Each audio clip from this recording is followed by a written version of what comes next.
It's classified beyond the normal briefing for the president. The president of the United States and the director of the CIA were being denied access. We actually are living in a situation where the extreme secrecy Eisenhower warned us about, the worst of that has come to fruition. And frankly, no one is reporting that, certainly not the mainstream news media. There are sociopaths who are in super secret projects that don't want us to have it. I'm working now to try to bring this information, and more equally importantly, the technologies that are behind these spacecraft and things that are being reported on CNN now, because what the public isn't being told is that we have in fact figured out how those objects operate, and that would give us an entirely new and advanced civilization where we would not need fossil fuels, oil or gas or coal or nuclear power. So it's a very big story. Most people think the secrecy around this is because the government has just been incompetent. That's not true.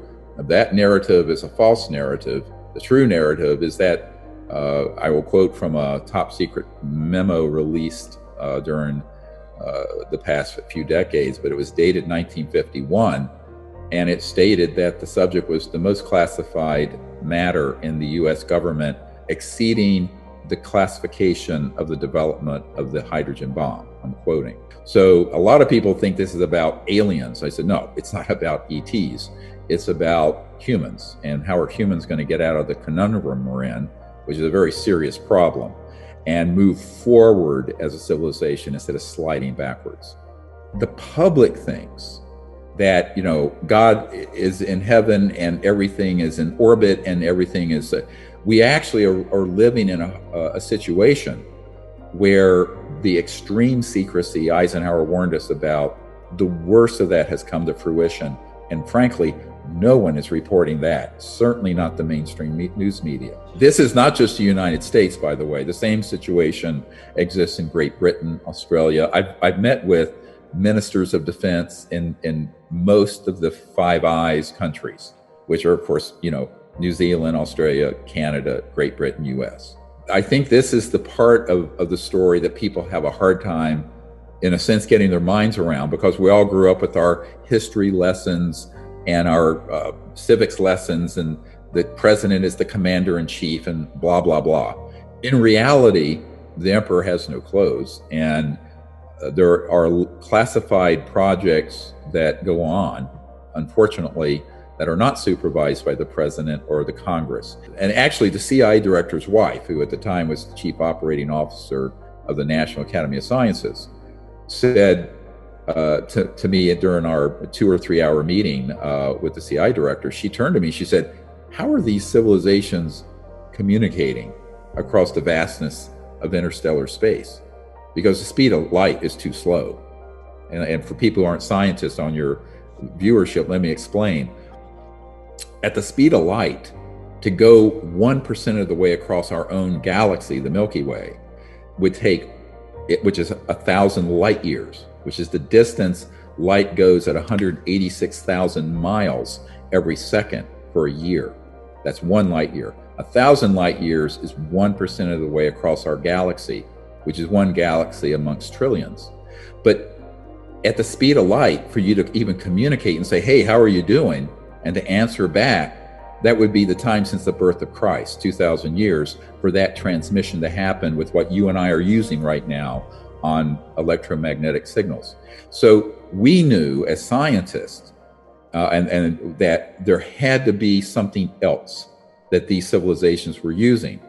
And what we discovered was that they have very sophisticated electronics. And this is, of course, what Elon Musk at Neuralink, he has a company called Neuralink, is working on, that interface with directed thought. Now, this is probably where I've lost half your audience. And they're going, what? What we had discovered is that, in fact, these civilizations that are from various star systems have technologies that Elon Musk could only dream about. In other words, they very accurately transmit and send and receive directed quanta of thought instead of an electromagnetic signal per se, through what's called field consciousness. And the consciousness field is, I mean, it sounds very Buddhist or Vedic, but the consciousness field is actually not bound by space or time. And because of that, there's no limit on the speed of it. It's instantaneous because of what's called non-locality in physics. Is a bit obtuse and technical to get into probably here, but what non-locality means is that it's not based in the speed, the linear speed of light or the linear speed of sound or what have you. It's instantaneous because of the nature of conscious field, the field of consciousness. This is, to me, the most interesting stuff because this whole science of consciousness is actually the big science for the next 1,000 years, but we have to catch up to the last 70 to 100 years of energy and propulsion technologies that have been hidden away so we don't destroy the biosphere. Why are we still using jet engines from the 30s, 40s, 50s, or rockets from the 40s? I'm saying because the alternative would completely terminate the petrodollar system and oil and gas and coal and nuclear power and public utilities. All of it is redundant, completely unnecessary. Tesla actually had a prototype car that was pulling energy out of the environment. And he didn't really understand what that was. We do now. It's called zero-point energy or quantum vacuum energy. But basically, just for people who are non-scientific, if you visualize a coffee cup, the amount of space inside that cup has enough energy to boil off all the oceans of the planet in its potential. And it's called the zero-point energy field. It's been quantified. It was in academic papers in the 50s, so-called Professor Casimir effect. But Tesla stumbled across this way back, early 20s, I believe, maybe before. But JP Morgan said, look, if we can't put a meter on it, we don't want it. So Tesla died a very bitter man. I always joke that Elon Musk doesn't have a Tesla that he's manufacturing. He has a Musk. And the reason I say that sort of jokingly is that a true Tesla would never have to be plugged into the grid. It would be pulling energy out of this state of energy that's around us through very high voltage systems. They're called VHV, very high voltage systems that create an opening into that energy field.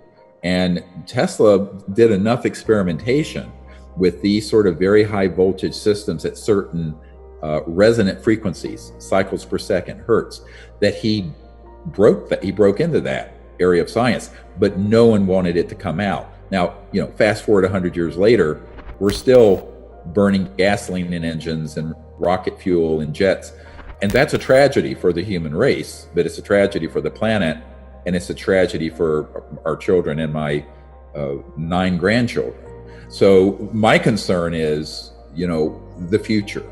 The past is the past, but we have to figure out how to catch up sort of back to the future. It's like that cartoon show, The Jetsons, when they showed people flying around in these cars. When that cartoon was made, those technologies were already developed. They're not going to say, A, we know what these are. B, we know where they come from. C, we figured out how they work. Let me give you a date that's going to probably curl your toes. October 1954. That was the date we mastered gravity control. Now, what do I mean by gravity control? What I mean by gravity control are high voltage systems that cause an object to what looks like levitate or move the way that vehicle that you saw in that video released by the Pentagon this week. And they confirmed, yes, this is real footage. And they released 3 different videos. What they didn't say, because the people releasing it don't know this because of the compartmentalization, is that there is an unacknowledged compartmented program that began studying this in the 40s and 50s, and by 1954 had figured out how those things operate.